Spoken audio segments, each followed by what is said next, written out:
Emily. At maniniwala po tayo na may gagawin ng Diyos.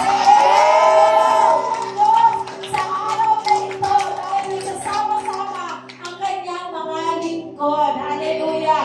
So sa ating pong pagsisimula, lahat po tayo, we commit to the Lord lahat na gagawin sa paghapon na ito, sa umagang ito, at lahat po, walang programa, no po, lahat po ay kinukumit po natin sa Lord. At tayo po, let us consider this place as our home. Ito po ay tahanan natin sa templo ng Diyos. So as we hear the shofar, patuloy natin deklara ang presensya ng Diyos sa ating kalagitnaan. Hallelujah.